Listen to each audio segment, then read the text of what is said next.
This episode of the podcast is brought to you by patreon.com/lightscameranonsense. Visit patreon.com/lightscameranonsense to help support your favorite new movie podcast. Now, let's get started.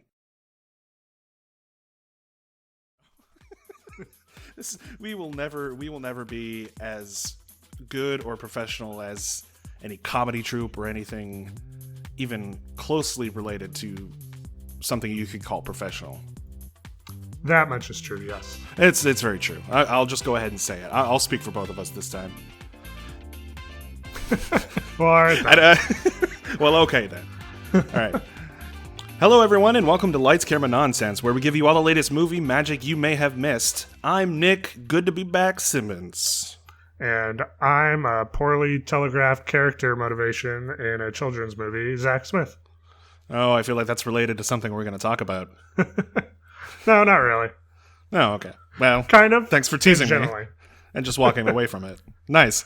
And on April 25th, 2020, let's roll into the previews. Zach, before we get started, it's been a while. It's been like a month. Yeah. We took a break for our retrospective, as it were. Yeah. 2 weeks ago. So yeah, haven't been here for like a month. Have you been keeping busy?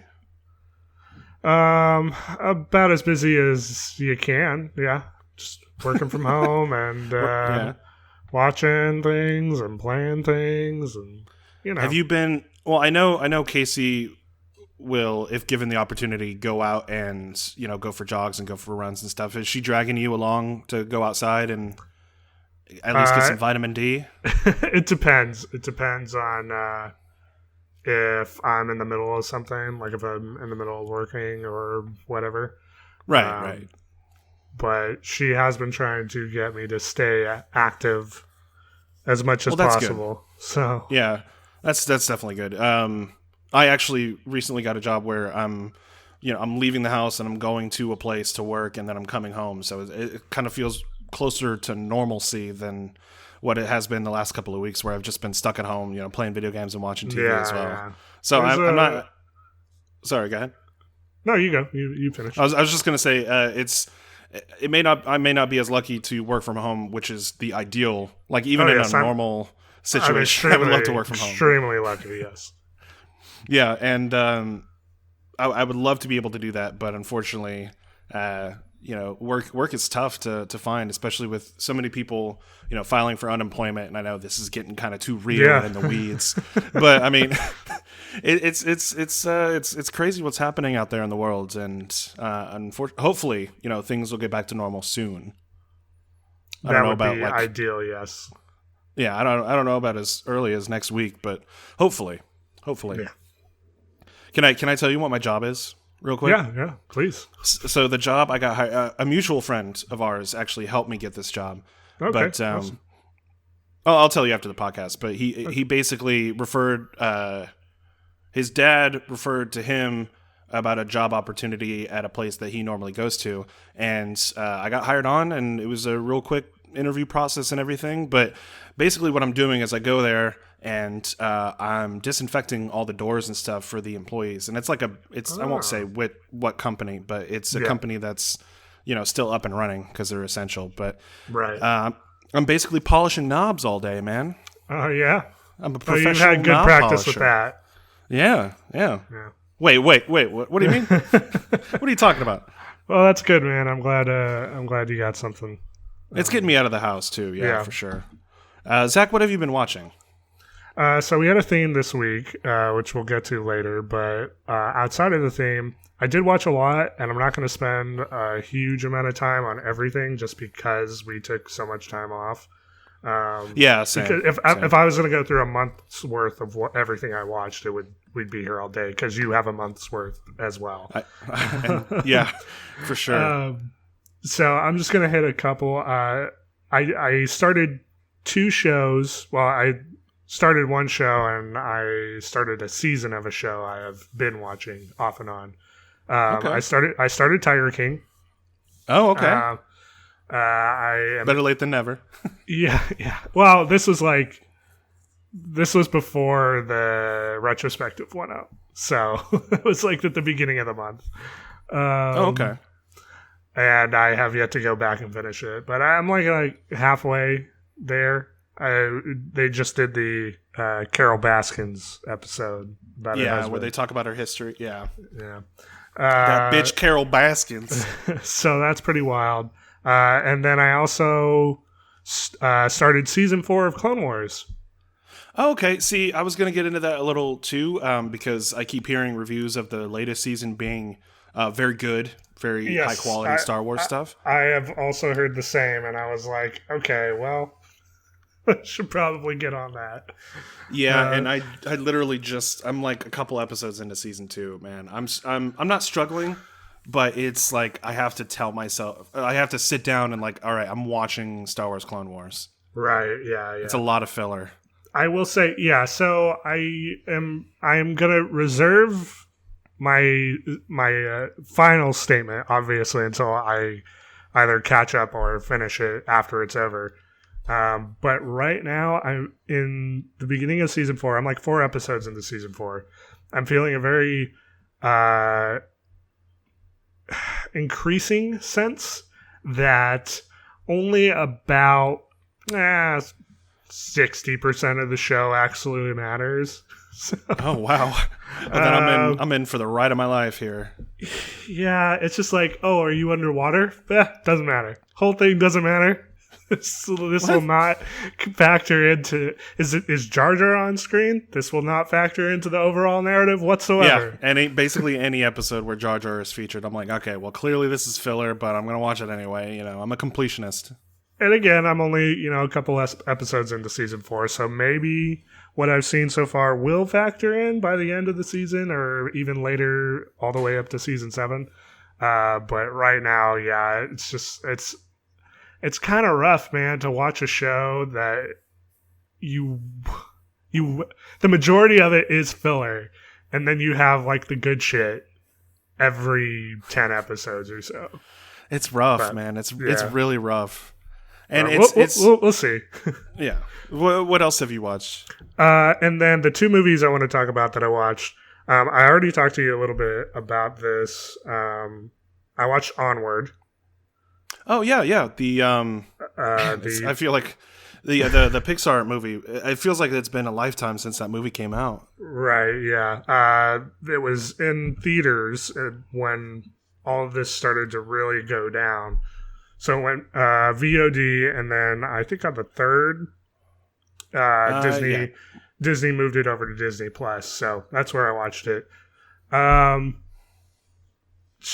much to say, honestly, about it as a whole. It's just kind of okay. It's a movie. Yeah. Which I know we say a lot, but it's like it's definitely kind of passive aggressive, and I like it, so I'm going to keep saying it. Well, it's not negative, I mean, Disney Pixar, they churn out the quality. It could be a lot worse, right? It could be any of the number of DreamWorks movies where they try to mimic the same tone or story or world as a Disney Pixar film and then, copy it. It could be that. It could be Sharknado. Yeah. I mean, it's not bad. It's just kind of there. And I feel like they had to dumb down the premise. Not dumb down, maybe, but like normalize the premise a little bit for a casual audience or a child audience, I suppose. It seems weird because it seems, and I'm sorry, I didn't mean to cut you off, but it seems almost kind of tonally like it's made for the whole family, but at the same time, like the world and the magic is for kids, but the fact that it's taking place in a kind of quasi, present day real world right. as well is like that's for the adults. It's like the world itself is split into 2 tones. And so when they try to tell the story about these 2 kids who are trying to, reignite their relationship with their father who, passed away, and it's not one of them who never even met him. Yeah, they're trying to rekindle their relationship with their long dead father after they, discover all this magic stuff. And it seems like, okay, this seems like a very personal story that could, it seems like they waste the opportunity for it to do a couple of cool, fun gags and stops along the way, like road trip movies, It is, like, by and large, it's just kind of your standard road trip movie with a Disney kind of aura about it. And I think conceptually is like, I like the concept. I think where it gets bogged down is like the adherence to standard like kid movie procedure, where it's like we have to have an action sequence every 20 minutes or so, or Right. you know, because like I tune out for every single like fight or battle, like, you know, like action sequence, like on the highway or at the very end. Like it's just so whatever. I feel like the more interesting part is the relationship thing. But of course, and I had a similar problem with Toy Story 4. It's like you don't get enough time to like wade in that emotional kind of aspect of it, so you're stuck with kind of boring action set pieces that you've seen before in other movies. Yeah. And I mean, it looks beautiful, so there's that. Everyone does a good job in their respective roles. I actually felt the ending was probably my biggest gripe. The way that they resolved the story? Yes. I felt even the adventure. Just all like the primarily the emotional end to everything. I'm hesitant to say the ending, but it just comes off as. I think. Go ahead. Sorry.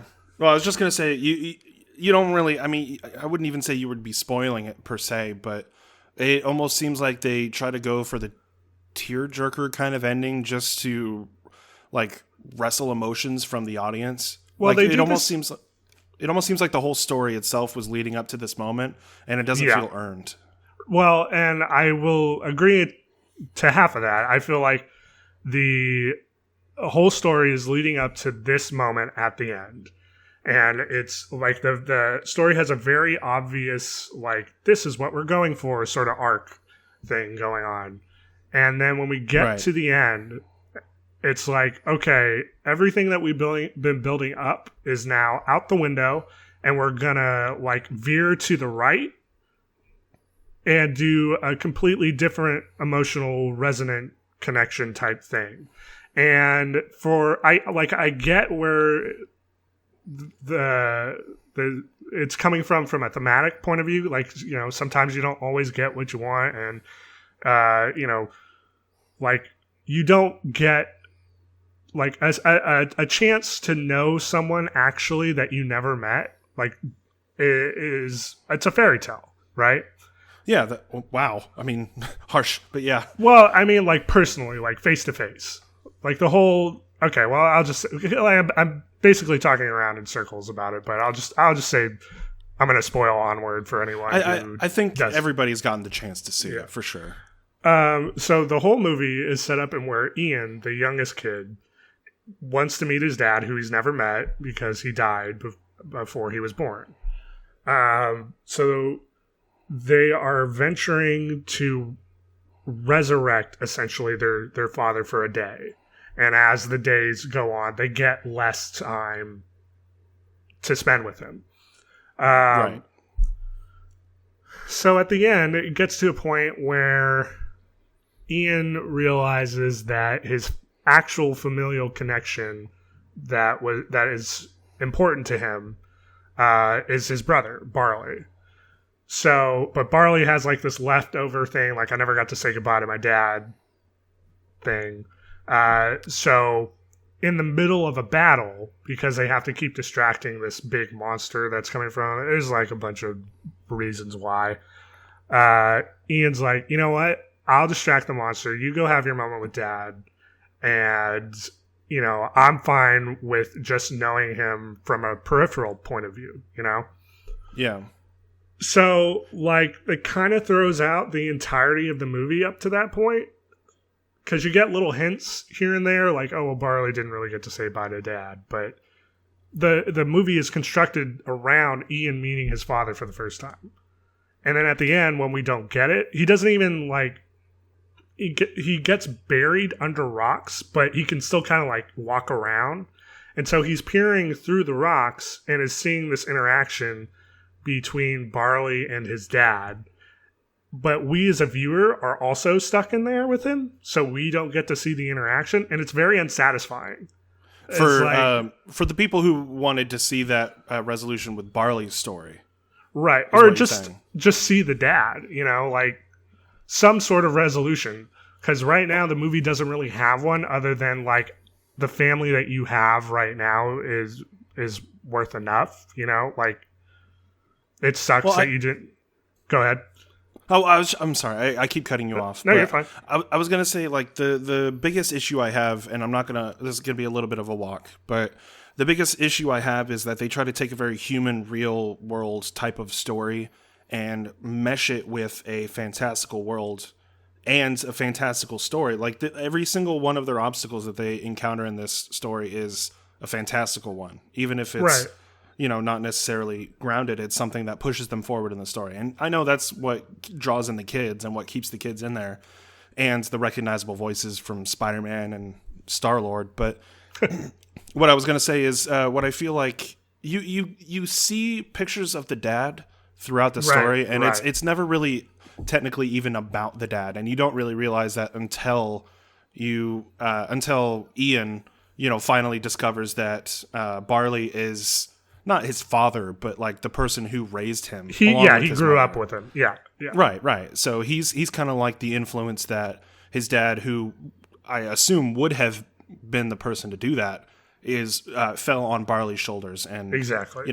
It's more about the brothers coming together, and not necessarily like the dad is even like he's a plot device as well. Right. Well, and like thematically, I totally understand that. Like that makes sense, but where I'm at odds with it is you have the construction of the movie, which falls into these it has these pitfalls of like having generic action, whatever, like road trip, stereotypical type things going on. Right. So, like, as a viewer watching all of this, I am now expecting kind of like your traditional ending in which the main character at least has a moment, even if it's brief, with their father, who has been in the movie the entire time. We just, as a viewer, have not seen him or had any really interaction with him aside from like a few dance things.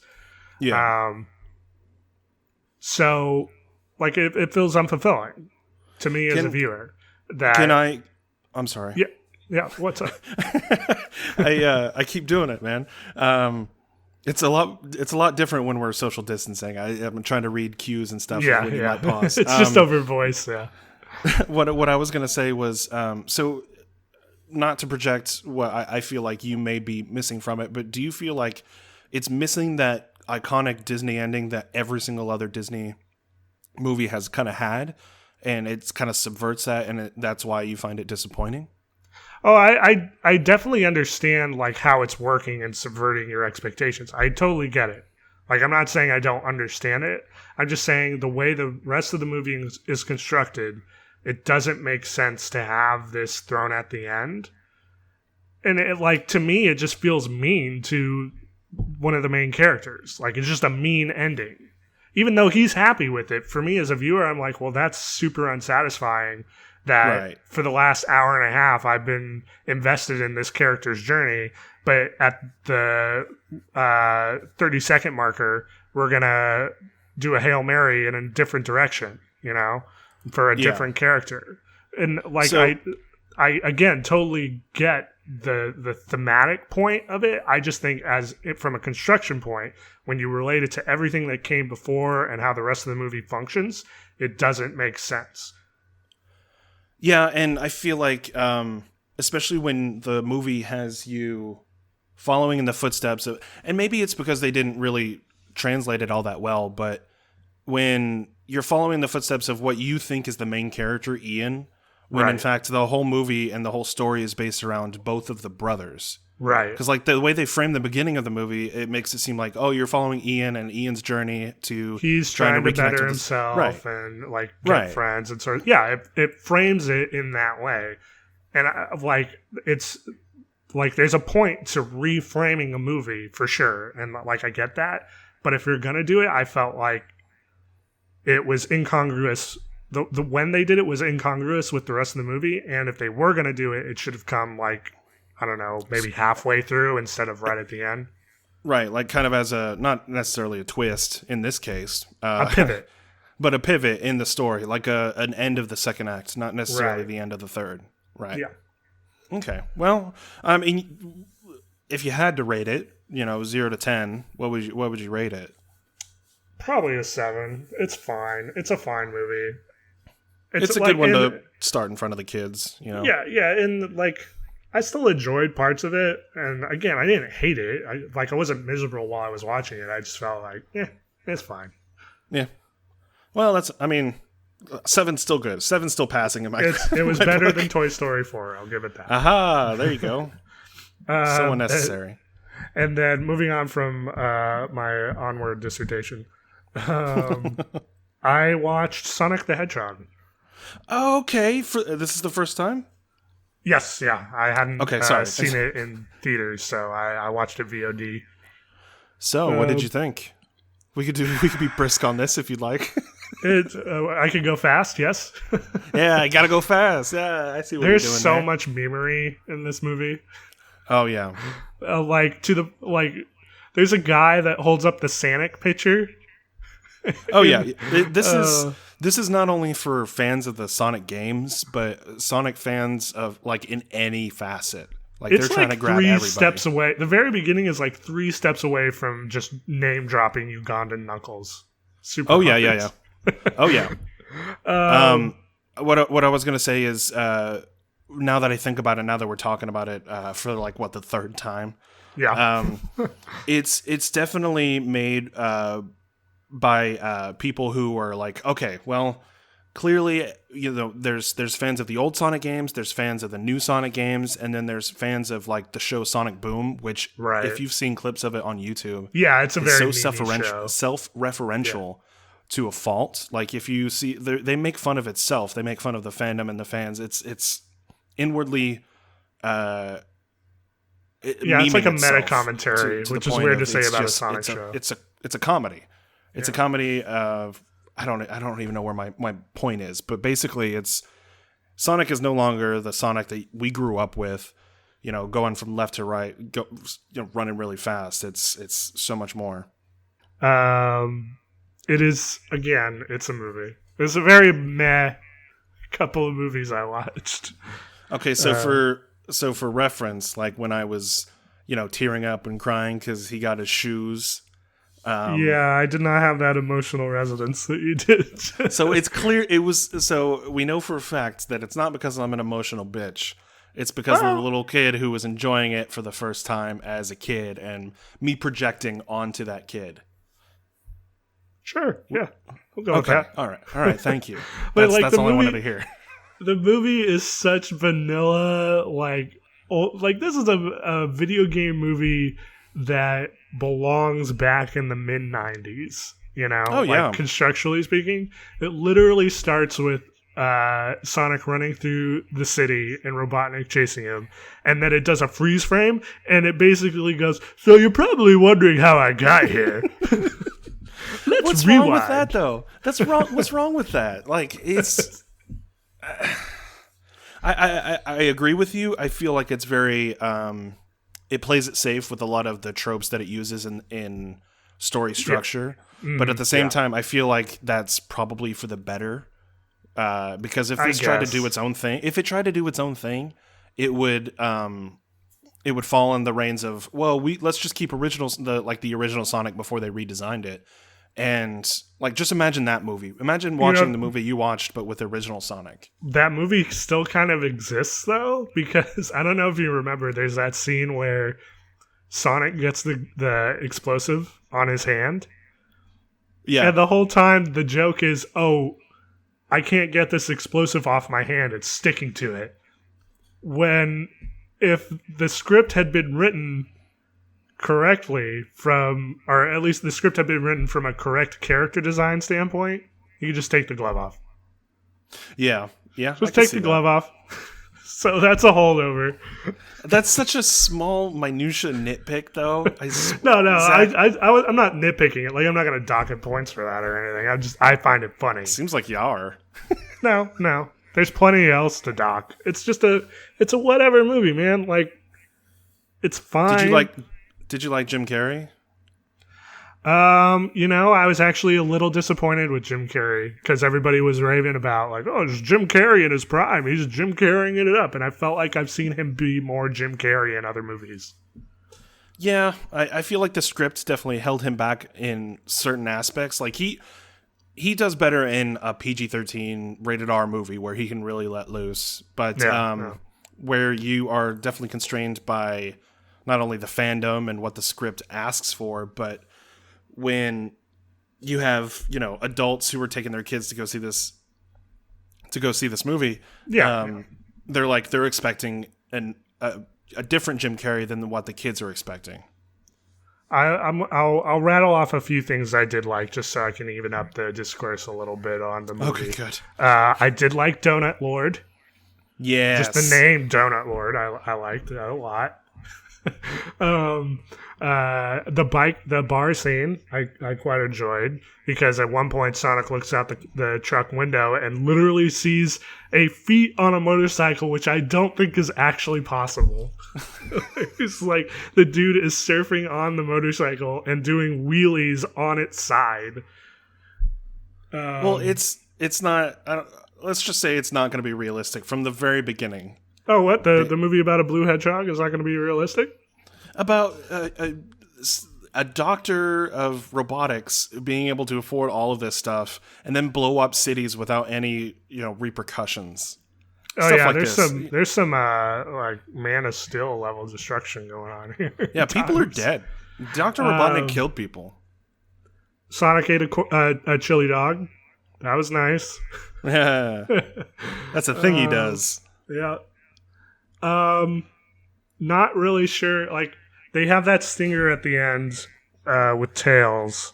Spoiler alert. Yeah, that was the stinger I kept from I guess we're sticking around here, huh? We're going full on Earth universe Sonic. Okay. Why not? It made enough money.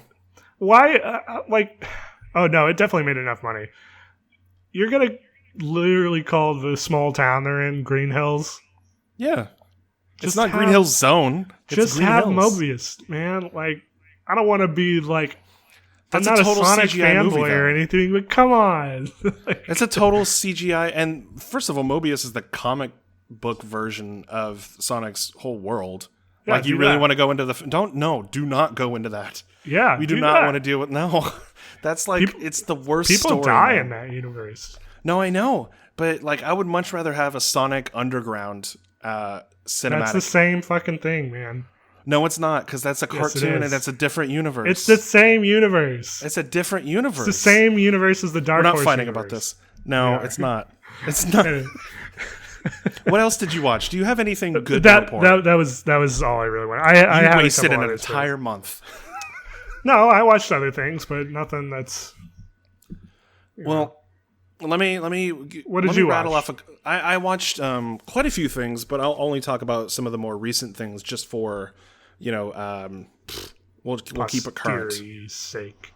Well, I mean, we just talked about two movies that came out months and months ago, but months and months.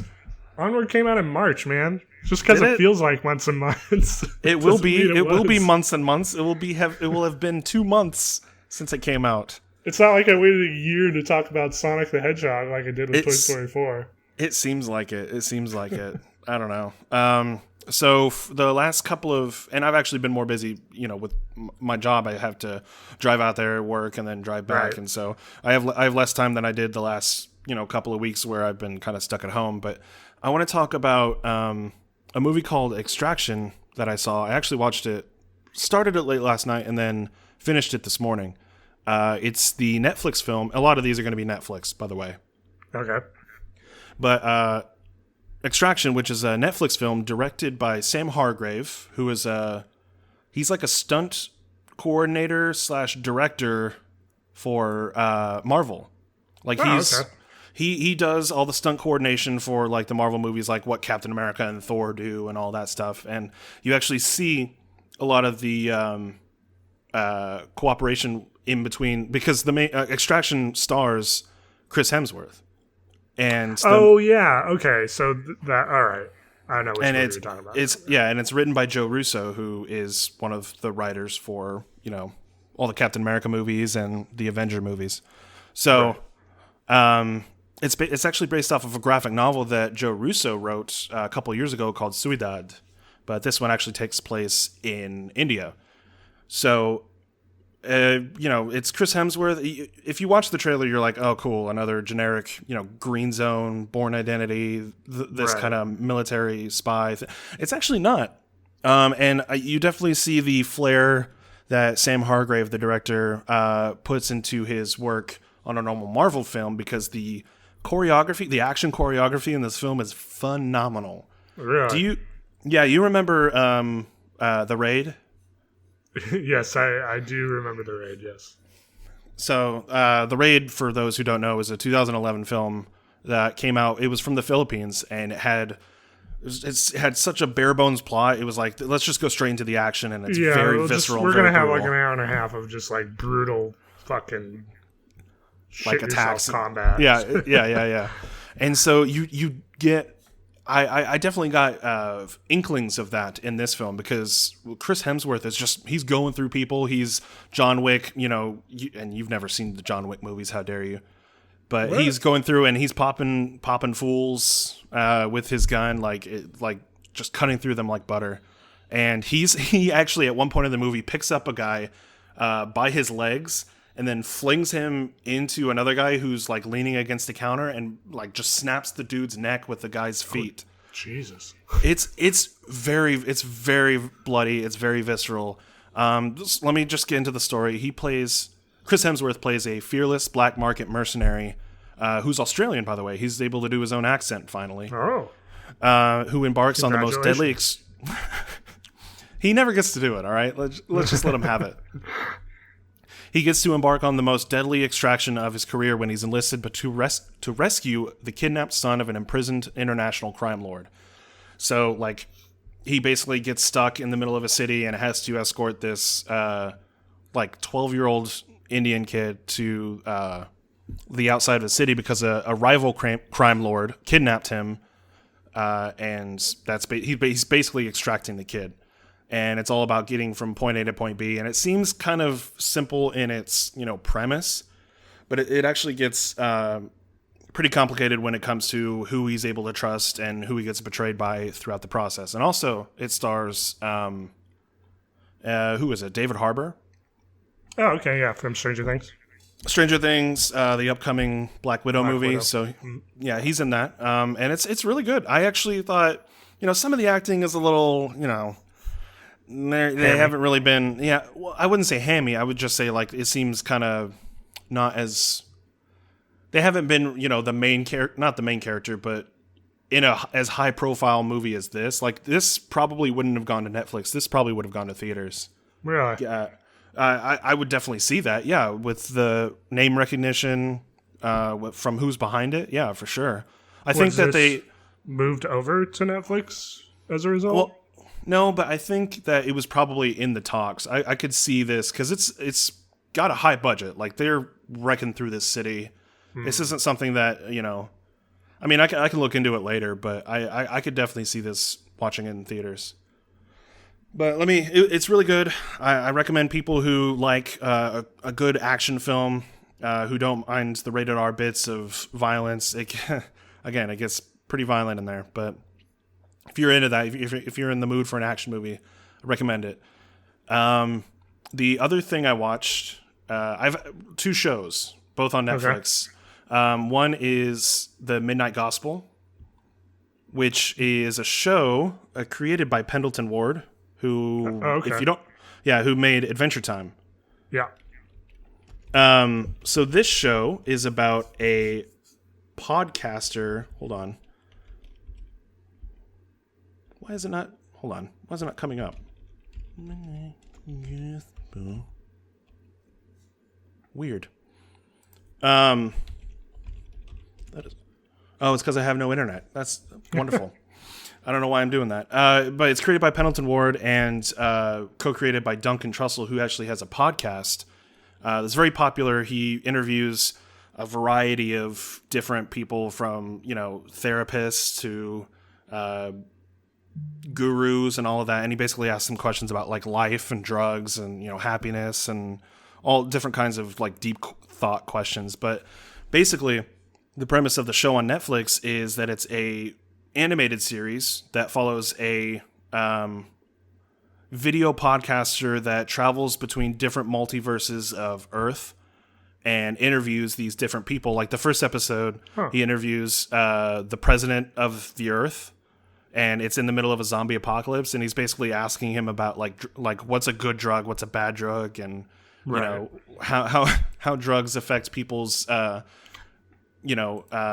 lives on a day-to-day basis and stuff. And it gets really into it. It's very philosophical and very deep. So I went in for the visuals because it's very surreal and very psychotropic. Like, sorry, did you say this was animated? I can't remember. It is animated, yes. Okay. It's animated in the same kind of art style as Adventure Time, but think that on acid. Okay. So that's it. Adventure Time. Yeah, but even more so. Like I'm saying, psychotropic. Like Super Jail. Did you ever watch that show? Yeah, actually, kinda. In a way, the main character looks like a character from Super Jail. That's funny. But I definitely recommend it if you're interested in watching a show that can kind of take you to unexpected places and make you think and question certain aspects of certain things in life. Like the second episode, they talk about how death is, just another facet of life, and they get into that. So I don't want to get too philosophical with you on this podcast. That's not what this podcast is, but that's for the other one. Yeah, that's for the other one. But I thought it would be interesting if people wanted to check that out. And the other show I watched, which is actually 3 different specials altogether, is Middleditch and Schwartz. Okay. So it's 2 comedians, Ben Schwartz, who you've seen on like Parks and Rec and a whole bunch of other shows. Coincidentally, also did the voice of Sonic. Exactly, yeah. And was in DuckTales. And bringing it back to that. And Thomas Middleditch, who is the lead in Silicon Valley. Yes. And Dildo Baggins. Or Dildo Baggins. So they're both comedians, and they both know each other and have done comedy circuits together before. But the whole premise behind these 3 specials is that it's all improv from the very beginning. And it's just both of them and 2 chairs, and that's it. And they basically ask an audience member a question like, what's something that's, you're scared of or whatever. And it's 3 different episodes, and it's 3 different like comedy improv sets, and I could not stop laughing from the very beginning. I think they're both hilarious. And if I'll have to look it up because I like both those guys. They're really, really good, and I really I'm just kind of telling people about it because I don't think it'll reach as many people as, say, some of the other stuff that we've talked about today. Yeah. And there's those 3, and I've watched a whole bunch of other stuff, but I think the more recent stuff I think people might be more interested in. All right, well, cool. Yeah, I'll definitely have to look up that special. You said it was a special, a 3-part special, right? Yeah, 3 episodes. Middleditch and Schwartz. It should be on like the front page because it just came out like a couple of days ago. Okay, cool. Yeah. So do you want to just jump into the main topic then? I was gonna hit up news real quick if you're good with that. Yeah, let's do news. And then we'll a month's worth of news.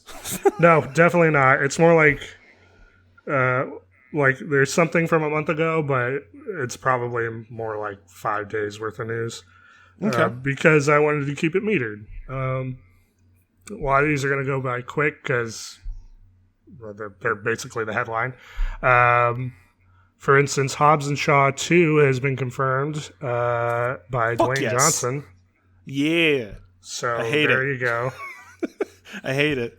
Great. Just adding to the pool of when I got to go back and watch all the fucking Fast and the Furious movies. That's right. Ugh.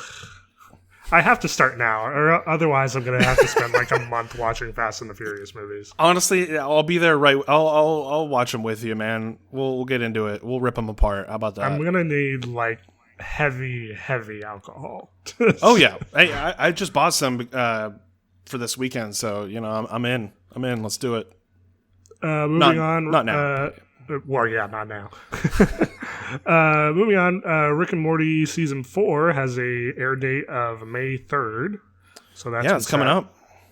And along the lines of Rick and Morty, apparently writer and co-producer Jeff Loveness, who worked on the show, appears to be behind the script for Ant-Man 3. Okay. Well, I mean, if you get any little bit of talent from Rick and Morty, hopefully it'll transfer over well into the Marvel Cinematic Universe. It's funny, though, because I can't remember what we were talking about, but I think there was another Marvel show that had a writer on it. Was it like one of the Marvel Disney Plus shows? Was it like What If or one of those? I think it might have been WandaVision. I don't know. It's been a while since we talked about it. Yeah, but I feel like that's a thing. So apparently Disney's just going to the Rick and Morty pool and pulling everyone. I mean, it's a good pool to pull from. Let's say that 5 times fast. It is. We have a lot of release date updates for Marvel in particular.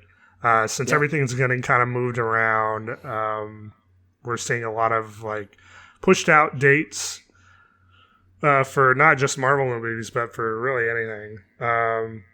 So initially we had Black Widow that got moved to November. And then because of that, hold on, let me make sure I'm getting this right. Sorry, should have had this prepped beforehand. Oh, this whole episode is a farce, so don't even worry about it. Okay, so Black Widow, which was obviously supposed to come out next month, got moved to November. That was a couple weeks back that happened. The November 6th specifically is when it got moved, which, if you remember, was the original date for the Eternals. So because of that got pushed and is now set for February 12th, 2021, which was originally the Shang-Chi release date. It's pushing everyone back. Yeah, it's just like a cascading thing. So Shang-Chi is now May 7th of 2021, which was Doctor Strange. Doctor Strange got moved to November 5th of 2021, which bumped Thor to February 28th of 2022. Fucking bullshit, man. Yeah. Fucking coronavirus. It's just some of the many, but it's interesting to see because Paramount actually had a similar thing happen where they had a bunch of movies that they had to reschedule.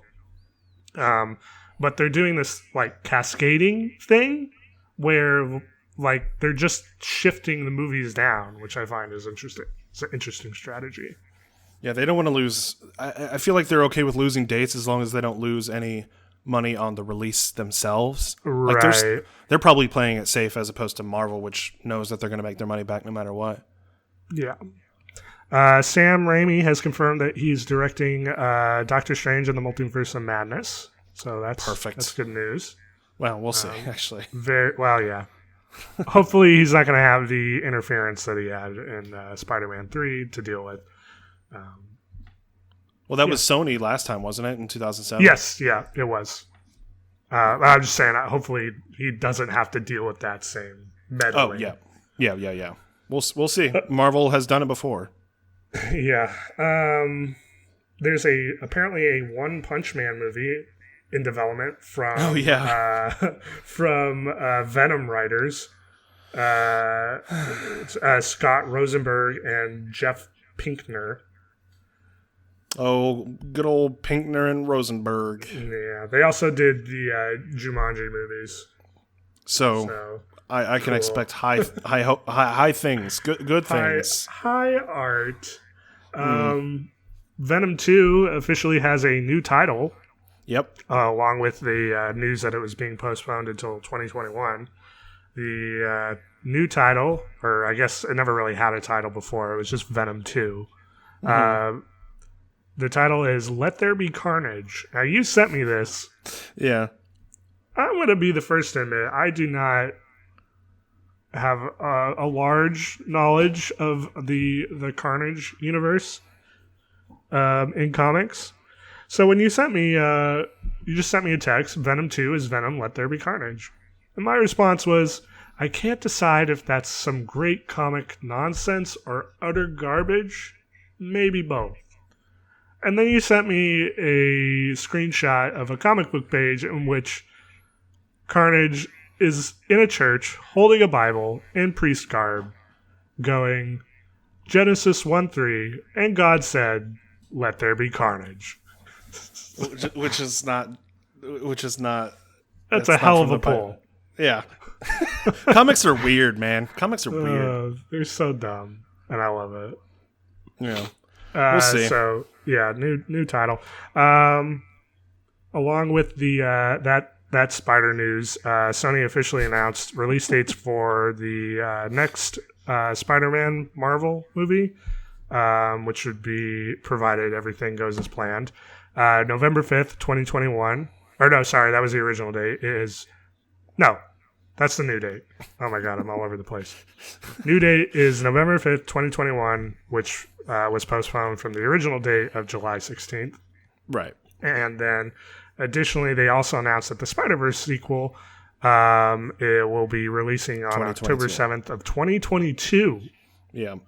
Which is a long time to wait for what I hope is a movie that is just as great as the first one.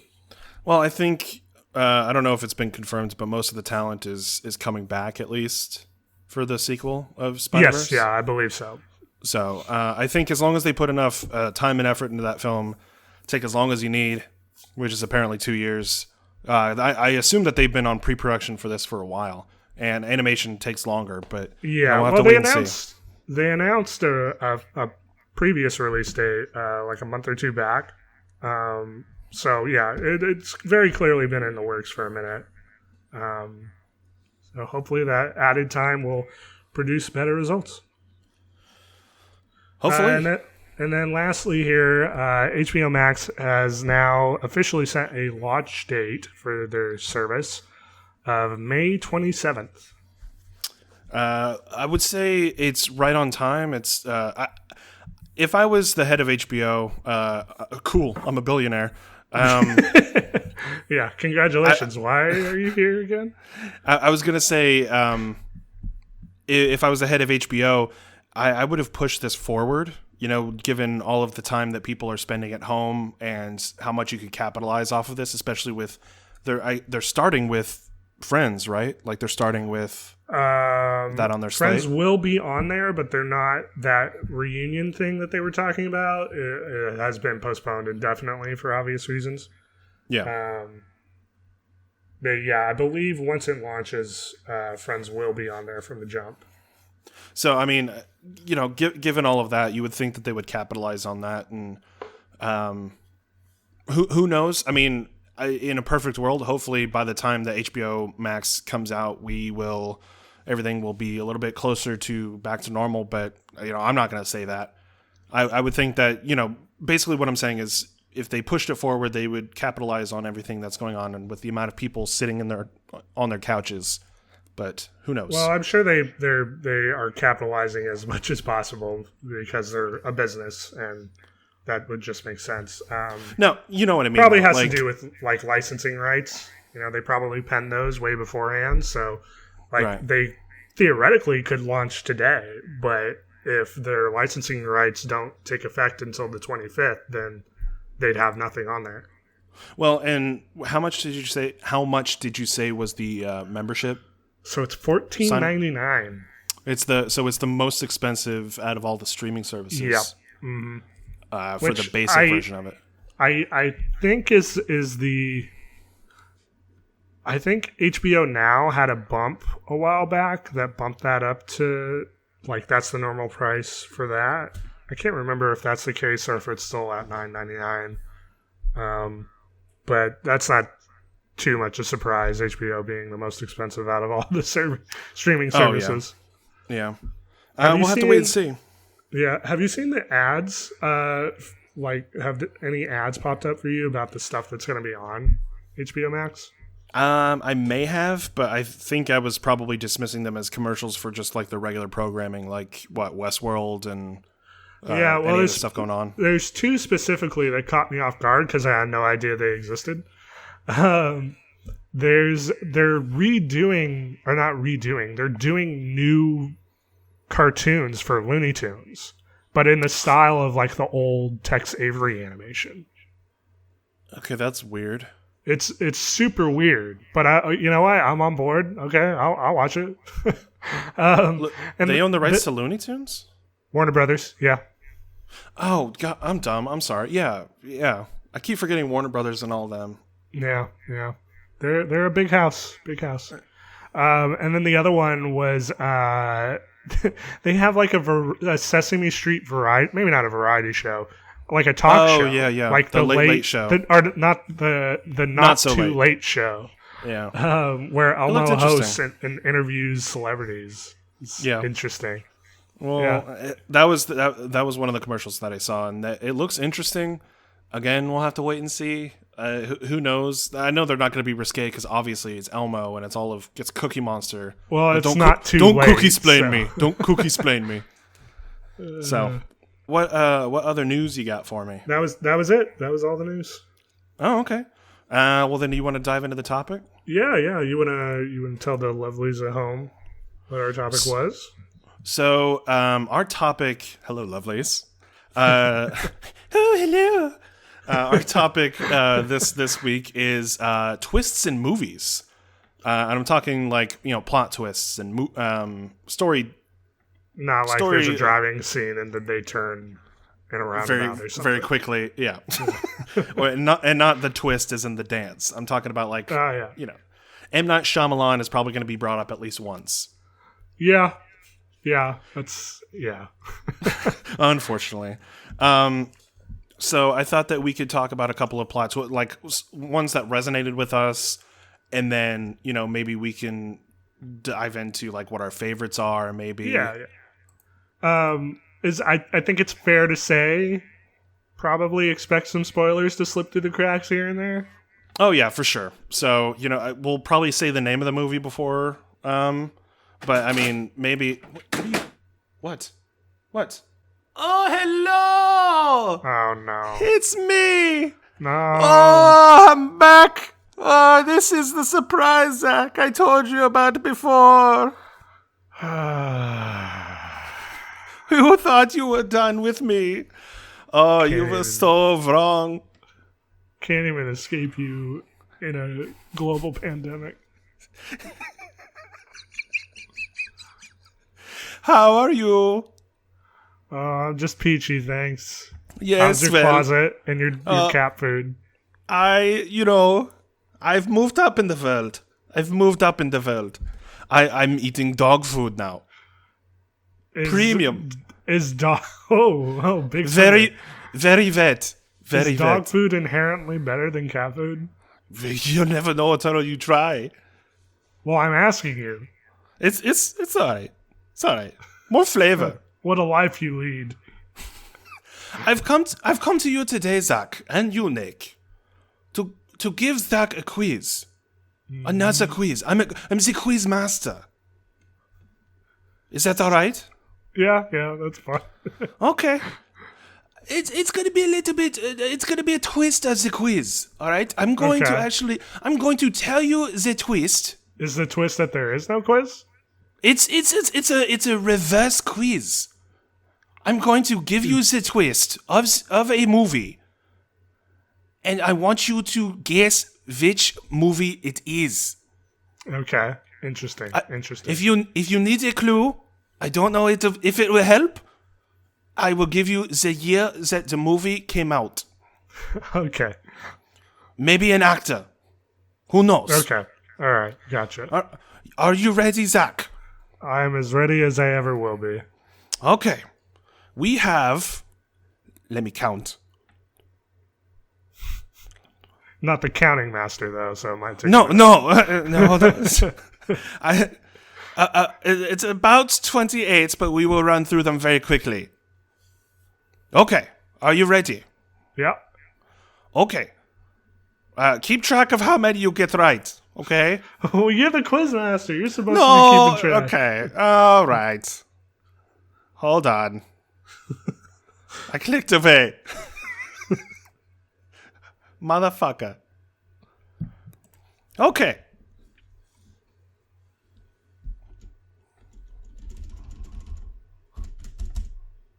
You good? The first question. the first movie. He died in the first scene, and he's been a ghost ever since.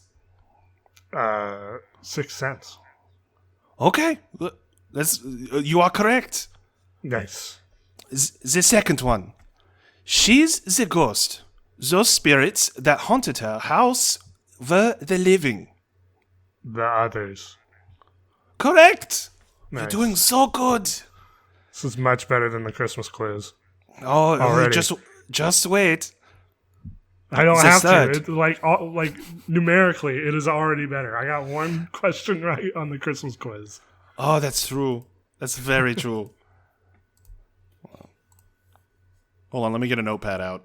I'll just... Yeah, Oh, it's me. Quizmaster, why are you making Nick do the work? Again, you are the Quizmaster. I just has the quiz in front of me. I let him do all the paperwork. You're not much of a master then, are you? No, he's not. He sucks. All right. Which one are we on? You dog food. We are on the third. They are all different facets of a crazed killer's personality. Identity. Very good. Very good. You watch a lot of Twistin movies. Did you do Twist? Yeah, I'm a twisty-turny type of person. He's a twisty-turny. Twisty-turny.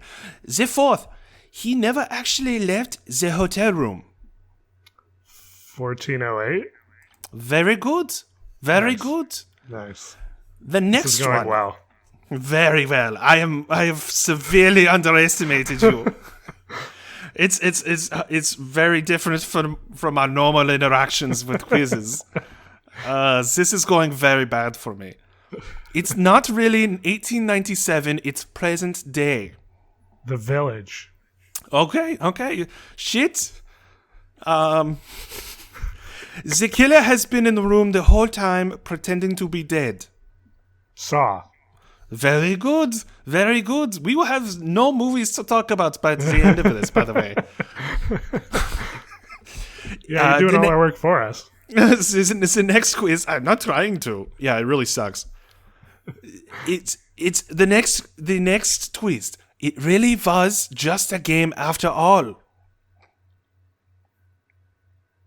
What? Really was just a game after all? Yes. Really was. The movie came out in 1997.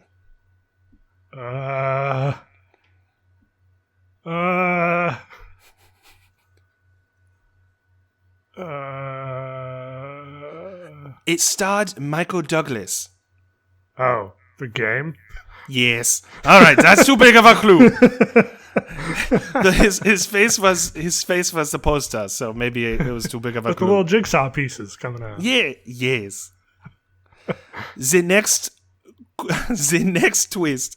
He was his daughter's murderous imaginary friend.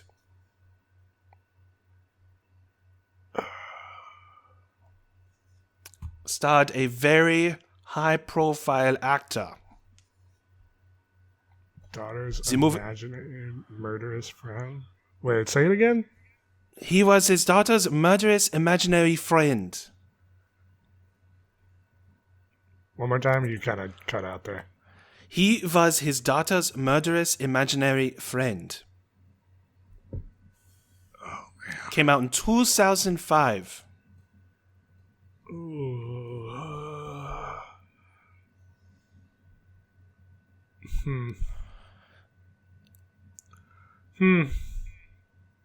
Would you like to give up? It's a tough one. Nick could not get this one earlier.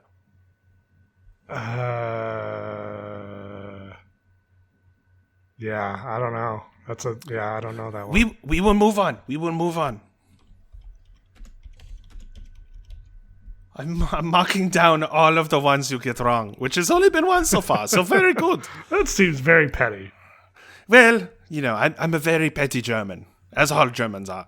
Of course, yeah. I thought you were I thought you weren't German. You were something else. It just changes. The next twist.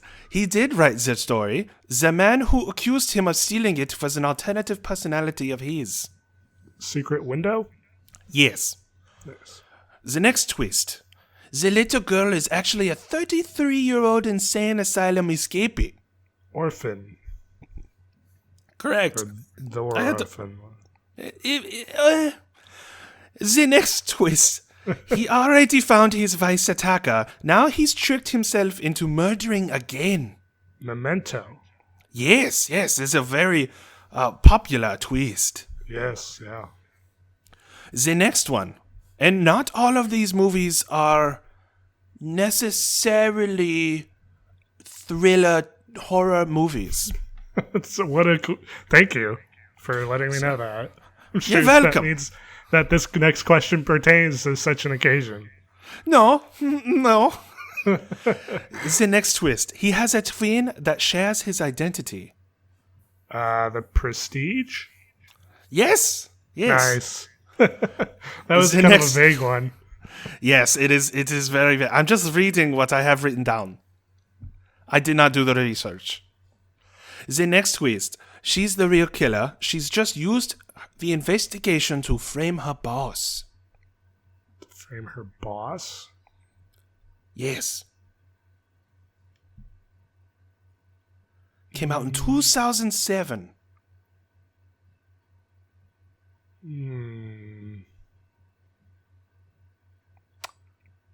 I don't know. It was a very underground movie, in my opinion. Yeah, I never saw it, so maybe that's on us. The next twist. She's actually his daughter, and he was hypnotized into falling in love with her. What the fuck? Little incest twist. She's actually his daughter, and he was hypnotized into falling in love with her. I don't know. I have no idea what that one is. I will give you a hint. It was remade in 2013. What's all that 13? Yeah, I think. I'll write it down.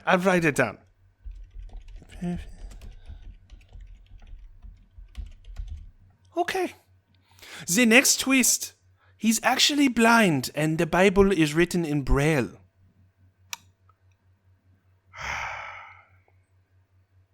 I feel like I've seen this. I know I've seen this movie.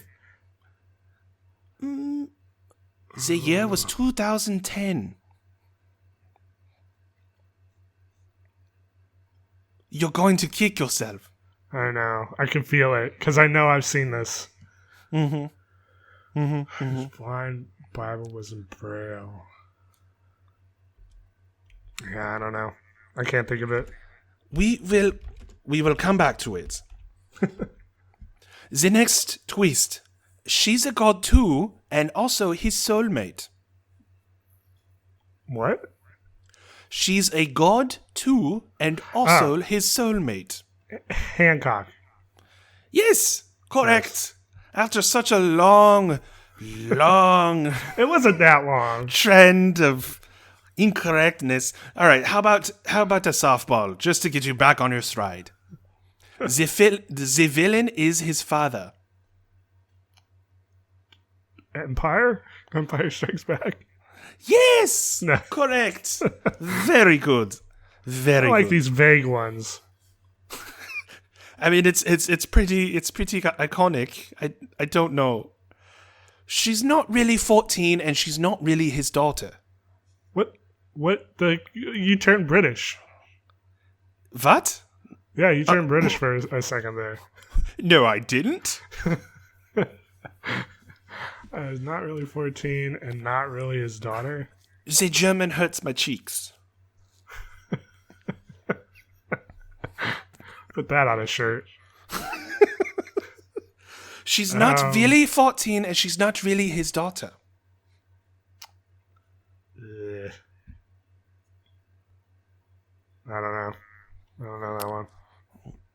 We will move on. The next twist. It's all been an elaborate hoax to help him realize his own psychosis. Shutter Island? Yes. Nice. Yes. Going 50-50 here. One correct one, one incorrect one. The next twist. We are almost done. His mother is already dead and he just pretends to be her when he kills. Psycho. Yes. It's a very softball ones. I didn't really vet you a lot of these. saved all the softballs for the end? We shall see. We shall see. The computer made the robots kill because it misinterpreted one of Asimov's rule of robotics. iRobot? Yes. Again. A total shot in the dark there. Well, robot, twist. Yeah. Could have been Bicentennial Man, for all we know. You are so obsessed with that movie. The whole city is an experiment by aliens to test the human soul. Oh, Jesus. I don't think I was going to get this one. I don't think so either. Oh, no. I don't know that one. We will move on. Her son was taken by aliens to test the bond between parent and child. Oh, God, this movie. The Forgotten. Yes. Ugh. I actually haven't seen that movie. Yeah, you're fine. You're fine. It actually it reminds me of that movie with Mila Jovovich that came out like a couple years later. Same thing. Anyway, the next twist. Don't interrupt me. The next twist. His boss is actually the devil. Devil's Advocate. Yes, not the Prada one. The Advocate. The Keanu Reeves one. Yes. The next one. They put the sleeping friend's mattress on the roof as a prank. The Hangover. Yes. Weird twist to put in this list. Weird twist list. There's a curveball there. Yes. I told you not all of them will be thrillers. You did, yeah. The next one. The suicides were all caused by trees. The Happening. Yes. Okay, that was way too easy. What? No. Oh God, yeah. I audibly laughed in the theater at that scene. It was a comedy and nobody knew. That was a twist. The next twist. They're actually clones that were supposed to be harvested for their organs.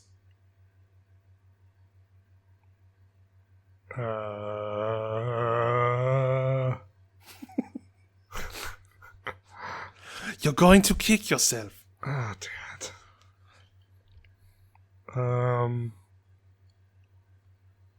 I don't know. Yeah, I don't know. Well, you win some, you lose some. That's true. You lose a lot. The last one. He's cryogenically frozen and everything is just a dream. What? You will probably never have seen this. It's a very independent film. Not very, but, you know, it was weird. Well, if it's weird for you, then it must be weird. I saw it on VHS back when VHS was still a thing, 2001. It was very well known for a scene taking place, I believe, on one of the two towers. Yeah, I don't know. Has not aged well. Oh, that's okay. We'll count that as a loss. You lose. Then that was the last one. Let's see how you did. You got 1, 2, 3, 4, 5, 6, 7, 8 wrong out of 28. You got 20 correct.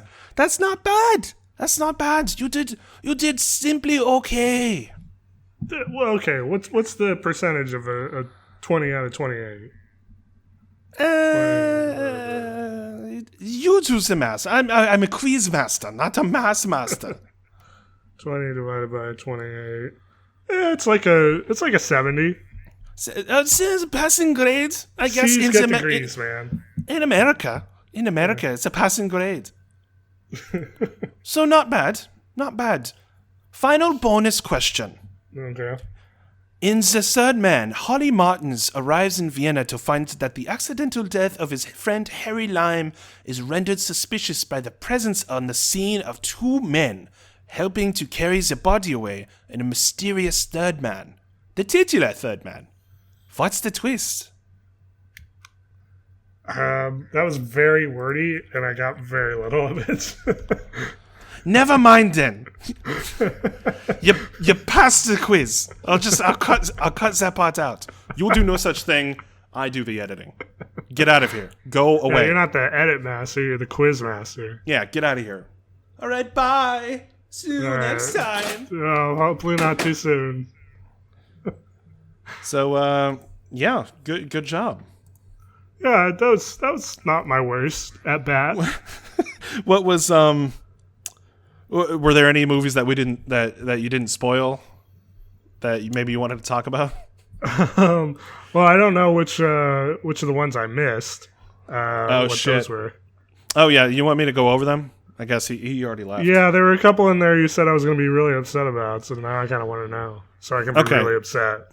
Okay, so the ones you missed. So she's the real killer. She's just the investigation to frame her boss. Shit! No, wait. Perfect Stranger. I've never seen it. Yeah, me neither. So the one, she's actually his daughter, and he was hypnotized into falling in love with her. That was Old Boy. I've never seen Old Boy. I've told you this before. Yeah, but you could have seen the remake. Thanks for ruining the movie for me. You could have seen the remake. Shit, I knew that was going to happen with at least one movie. Oh well. Did you get? It was really just a game after all. No, yeah, you did. I didn't. You did. It was Michael Douglas, the game. Oh yeah, because you told me Michael Douglas was in it. Yeah, I think it was he was his daughter's murderous imaginary friend. Yeah, I didn't get that one. That was Hide and Seek. I think if I saw it once in theaters, and I never saw it again.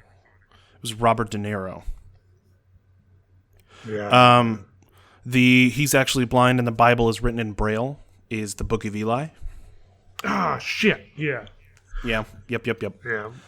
The She's Not Really 14 and She's Not Really His Daughter is Matchstick Men with Sam Rockwell and Nicolas Cage. Oh, yeah. That's another one I saw once. It was a good movie, though, from what I remember. It was good, and I called the twist like halfway through the movie as a kid, and I was like, it's still pretty good. What other one did you... Oh, yeah. The Whole City is an Experiment by Aliens to Test the Human Soul. That was Dark City. Didn't see that one either. Starring Rufus Sewell. It's actually really good for the time. It was 98. I remember the VHS cover. Yeah. It had the bald guy with like the... He looks like Pinhead or whatever from thing. Anyway, the other one you got wrong... Oh, yeah, they're actually clones that were supposed to be harvested for their organs, was The Island, which you said earlier. Ah, damn it. Shit. And the last one, he's cryogenically frozen and everything is just a dream, is Vanilla Sky, starring Tom Cruise, Cameron Diaz, Penelope Cruz. A lot of Cruzes in there. I never saw Vanilla Sky, and it was because when I was deciding... This was back when I was getting physical DVDs from Netflix. In my queue, I had either Vanilla Sky or Requiem for a Dream, and I went with Requiem. Oh, man. And I don't think I would have won either way. No, they're both trippy and you end up leaving disappointed. They both make you feel horrible. Yeah. It was based off a Spanish film that came out like a year before that called Abre las Ojos.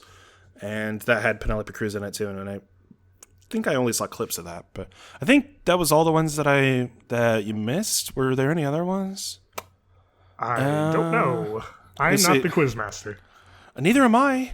All right, I closed out the notepad that I had pulled up. So sorry. So were there any movies that you've seen like throughout your life where the twist kind of like it just blew you away, like What's one of your favorite movies that like kind of shocked you with a change like that? I mean, we talked quite a bit about a few already, just by virtue of the quiz. But one that I noticed was not on there was Seven. Yeah, I'm actually surprised that it's not on there. Maybe it's because it's because Empire Strikes Back is on that quiz. So Yeah. I couldn't. But when I first saw Seven, man, I was like, oh fuck. When they're in the field, you know. Right. What's in the box? Yep. Yeah. Saw was pretty good too, but you kind of mentioned that one in the quiz. The first twist, because obviously all of those movies have a twist. Well, yeah, and then after a certain point, it's like, oh, where's the twist in those movies? This is the same thing with the M. Night Shyamalan movie. You just go in expecting there to be a twist. Unfortunately, yeah. So, I mean, we kind of vaguely went over M. Night Shyamalan and his twists. Would you say like he's the king of twists? Who would you say like probably pulled it off the if best? You asked me back in the late 90s, I'd say yeah, probably. Yeah, probably him. Back when Sixth Sense and like Unbreakable maybe in the early 2000s, but then he did stuff like The Happening and coming off of The Visit, not so much. See, I never even saw The Visit. Oh god, I think that might be the movie with the grossest scene I've ever had to sit through. And that's including Lady in the Water. Maybe not. Yeah, maybe not counting Human Centipede because that was rough. Man, you need to watch some good old fashioned new wave French extreme films. Well, I've seen what's the one Irreversible? Yeah, by Gaspar Noé. That one was really rough. I saw that in a film class. Oh, really? Yeah, that's rough. They did not screen that film then. Nope. So I actually have a. Sorry, go ahead. No, you can go. Well, I was just going to say I have an article here from Harper'sBazaar.com that goes over kind of more recent twists in movies, and I figured we can kind of brush past them and describe how we felt about them. Yeah. I actually had some more recent ones too, so maybe they might pop up here. Okay. Well, first off, they start off great with Parasite. Yeah. The twist itself. Yeah, the twist itself when they find out that there's the secret in the basement and the whole basement aspect of it. Definitely like when you were watching that movie because you had no expectations for this film at all. No. Yeah. So it like for me, it's kind of hard to separate that twist from the rest of the movie because the rest of the movie is kind of like a twist in itself for me. Oh yeah. But yeah, in terms of the narrative, that was like a gut punch there.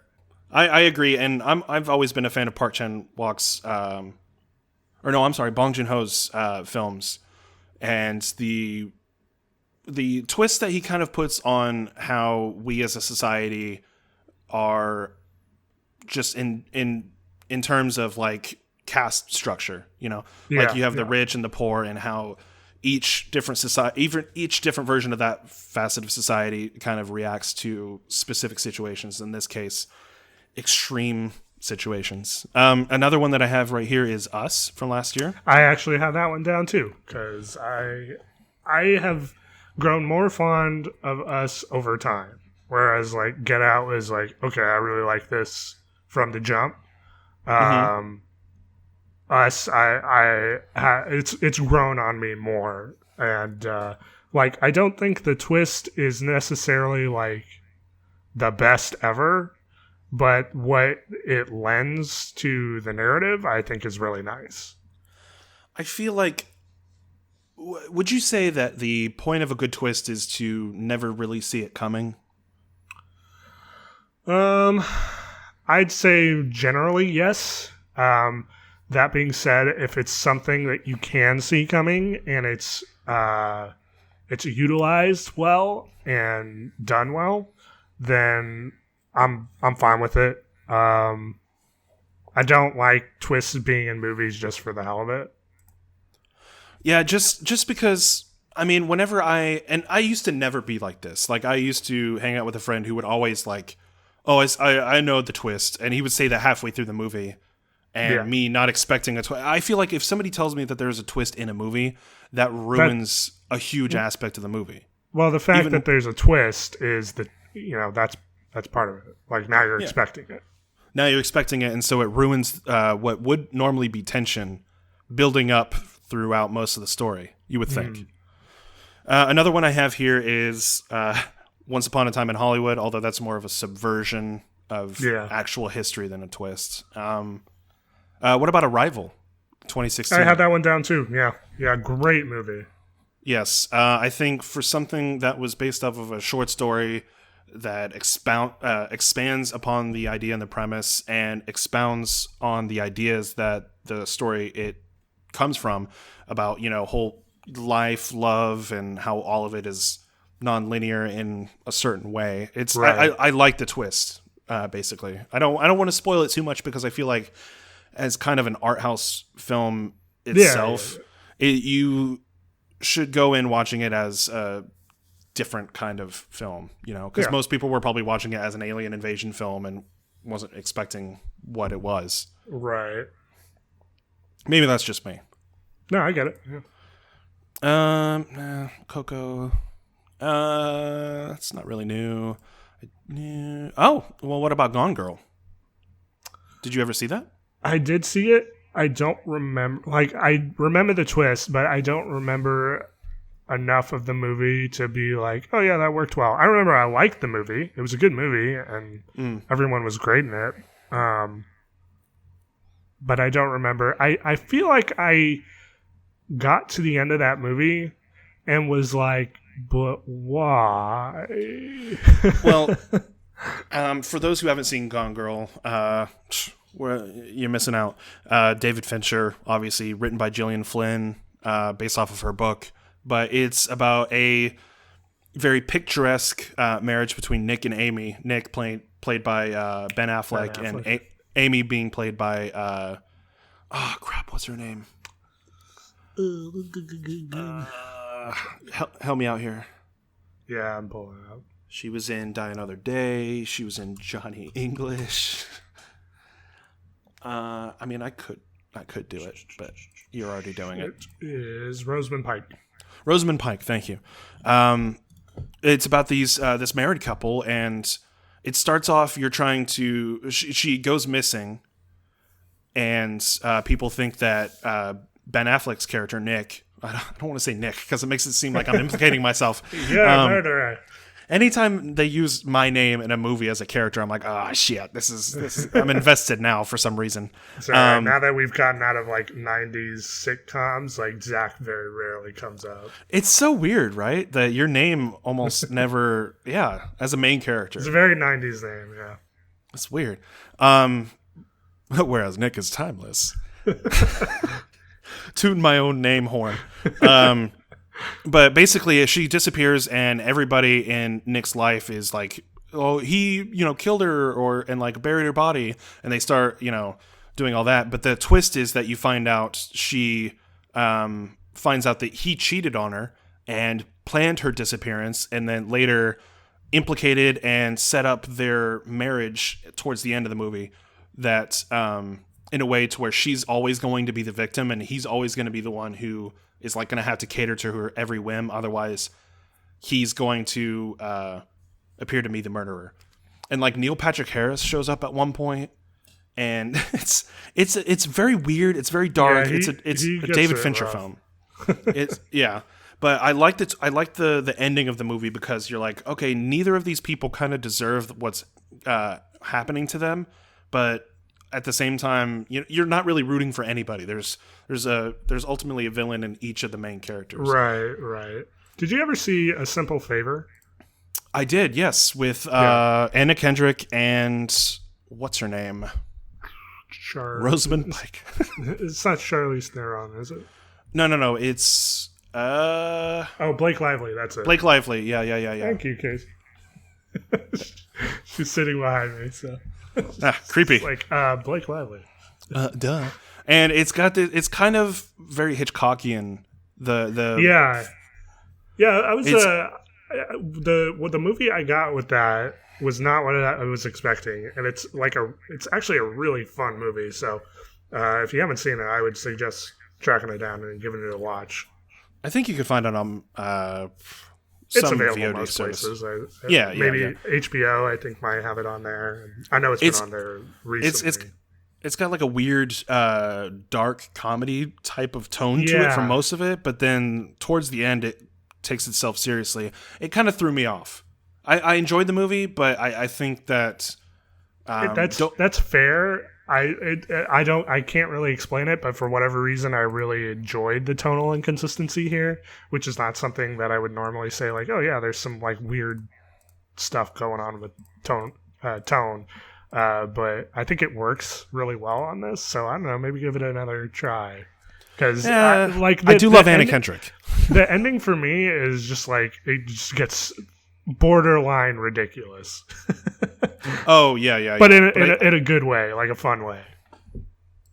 And it's basically just both characters, like, or a number of characters, like sitting around in a room, and everyone going, "But you didn't expect this." But then they like rotate it around.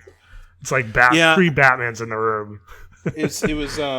I think it was supposed to be a play on whodunits. Yeah, and kind of a darkly comedic version of that. But I mean, I went in not expecting anything, and I came out going, "All right, that was something." But you know, that was a movie. That was a movie. That's going to be our slogan, isn't it? Yeah. So a couple other ones that I have, and I said they were going to all be new-ish, but you know, if we didn't talk about Planet of the Apes and that's Twist, you know, wait, which one? The original Planet of the Apes, not the Mark Wahlberg one, not the Mocky Mock. No, the Abraham Lincoln chimp. Yeah, no, it's the "Damn it, you bastards! You blew it up! You blew it all up!" Yeah, very classic. Yeah, 1968 is when that movie. Usual Suspects wasn't on that quiz list either. Yeah, Kaiser Soze. Sorry, Verbal Kint. You know what I mean? That was a unique movie for sure. Yeah. And we talked about Seven. Can't believe you don't remember the games. That screams a horror movie. Sixth Sense, Fight Club. We didn't talk about. Yeah, Fight Club. That was a big one. Man, Brad Pitt and his twists. You know what I mean? Yeah, he does like them. American Psycho is a movie I recommend. The twist in that. The twist is that all of his victims are still alive, and he probably imagined everything. Oh shit! Really? I don't remember that at all. I've seen spoiler alert. Well, I've seen that movie. I thought he was just legitimately crazy. Well, I mean, that's the thing. Is he crazy? It's been a minute though. It's been a minute. Yeah. Well, it came out in 2000, so. Although I do, okay, yeah. Now I'm thinking about it. There's a scene where he's in the street and he like points his finger at the cop car and then it blows up. So. Yeah. Okay. So that's what got you, but not the fact that everyone, like his psychiatrist tells him that all of honestly, I don't remember the end of that movie. I remember up to the where he's being chased through the street. Huh. And that's it. Well, my article kind of just ends to the most romantic movies of 2019, so I mean, what a twist. What a twist. This whole website is a twist. What other ones do you have for me? The Departed is a good one. Which specific twist though? Is that Mark? What? He was a dirty cop. Oh, the very, very end. Yeah. I don't. Okay, sure. Yeah. Let's end this podcast on The Departed. All right. Okay. We'll depart with The Departed. Did Casey laugh? I'm gonna say yes. She laughed. I don't believe you. Basically, The Departed is one of my least favorite Martin Scorsese films of all time. Damn. And that's including Mean Streets. And I don't like Mean Streets. Why? Hold on. You're gonna legitimately say that? You didn't even finish The Irishman. You're right. I didn't. And I feel like it's probably a close ending to The Departed. However, The Departed won an Academy Award for Best Picture, so So that's what you take umbrage with? Other people like it? No.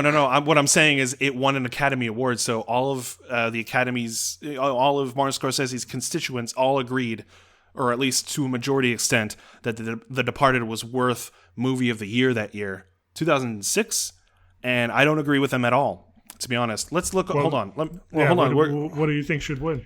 Wikipedia. Hold on. Let's turn back the clock. If you had time travel, and for whatever Academy reason, Awards. the only thing you wanted to do is change the Best Picture award for 2006, what would you change it to?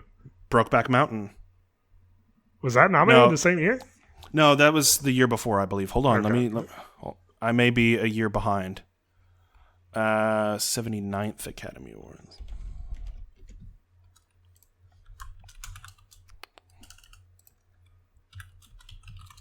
Yeah, Best Picture was The Departed. Most nominations was Dreamgirl. So Best Picture, the people it was going up against was Babel by Alejandro Inarritu, Letters from Iwo Jima by Clint Eastwood, Little Miss Sunshine by David T. Friendly, and The Queen by Andy Harris. Hold on. I just looked up 2006 war noms, and it's got... This is the 2007 79th Academy Awards. Okay, it was 2007. Gotcha. Yeah. Let's see here. Let's see. My fault. So what I'm saying... nominees. Yes. So Babel, Letters from Iwo Jima, Little Miss Sunshine, The Queen, and The Departed. Okay, I've seen 2 of these movies. Okay, well, I'm going to tell you... Actually, I think I saw Babel. It's hard to remember, though. Fucking... That was I hated that movie. Oh, yeah. Okay. Yeah. I would pick Little Miss Sunshine or Letters from Iwo Jima over The Departed. Yeah, Little Miss Sunshine was a lot of fun. I mean, okay, The Departed, the twist ending. Let's just talk about that since we're talking about twists, and that's the main topic, and we're going to end on this. What the fuck is all of that? Because everybody's just quickly dying at the end. You don't really... Like, yeah, he's the dirty cop, Mark Wahlberg, but at the same time, you don't get that really dialogue. You just get that he's been an asshole the entire time and he wanted to kill this guy because he's an asshole. Well, DiCaprio uncovers that he's the dirty cop, so that's why he shows up. Right, but then... Wait, okay, so Anthony Anderson dies. And he was part of the reason why the captain died, which basically destroyed DiCaprio's life because he had no way to get in contact with anyone still there. Right, he was his only out. Right. It was just a whole bunch of like all these main characters are dying at the end. It's just like, do you remember Burn After Reading? I love Burn After Reading. And I do too, but at the same time, everybody just starts fucking dying, and you're like, why are you just clearing the board? This isn't resolving anything. It's just like Brad Pitt gets shot in the face for no reason. Yeah, it's an easy out. Everybody dies. But Coen Brothers, like, they've done better. Look at Fargo. Look at the way that they pace that out. I'm just saying, you can do a twist, and you can do it right, but if you just kind of fucking muddle the ending with everybody just quickly dying and clearing the board to end the movie, because at the end of the movie, who is left alive? The Departed? Yeah. DiCaprio.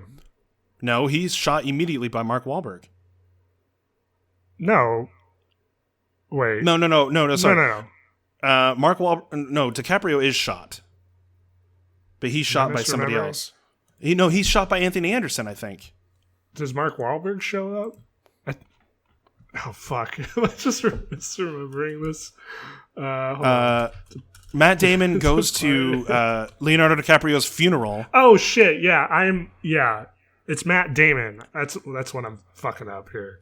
Yeah, he's the dirty cop, but we knew that the entire movie. Yeah, I was thinking Wahlberg was. But then he gets killed by Mark Wahlberg, who's just been a dick the entire time. That's what I don't like. I don't like the Mark Wahlberg just being a dick and killing the main guy because he's a dick. Like, that's such a stupid way to end that movie. That's fair. Apparently, I need to rewatch it. No, you don't. No, what I'm saying is, don't. All right, fine. Fuck it. Fuck this whole thing. Zach, you can look forward to more Martin Scorsese Netflix joints going forward. I don't know if you saw that. Yeah, I did see that, and hooray! I think a lot of Martin Scorsese's general enjoyment is when he's not being I don't know where I'm going with this. Do your own thing, Martin Scorsese. You got nominated for fucking sure Hugo, and that movie fucking sucked. He's hit or miss with me. That's all I'm saying. Zach, if people wanted to email us and tell us how we did on this podcast, how you did on that quiz, and if they had any questions, comments, and concerns, how would they email us? They could email us at lightscameranonsense@gmail.com. Now, are you telling me that people, and I'm not just saying Patreon supporters who can visit us at patreon.com/lightscameranonsense and donate as low as $1 a month, I'm saying that, like, this could be literally anybody. Oh, yeah. Jim on the street. Jack hey, Jim. in the house. Or box. Especially with everybody being isolated during this horrible pandemic, I highly recommend everybody give our back catalog of podcast episodes a chance, especially last week's where it was just funny clips, all the good parts of every episode. We have low points every episode, and I'd say this Departed debacle was... I'm just saying, we have good points, we have good moments. Check it out. You're saying all of them are just in that one episode? No, listen to any other. I definitely had to miss. I couldn't put all of the good clips in that episode, otherwise it would be 3 hours long. Trust me. Just ask anybody who. Ask my mom who was watching me edit. She was like, "Are you still editing? It's been like 6 hours," and I had to say, "Yeah," because I'm having to put all these clips together, and I'm having to see which ones I want to keep in.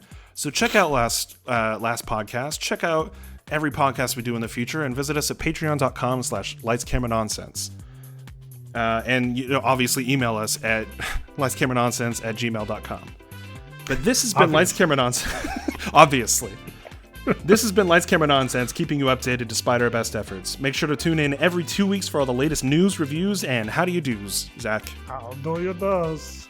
Thanks for tuning in, and what accent was that? I don't know. You are not going to get onto me about accents. Not this episode, sir. Bye.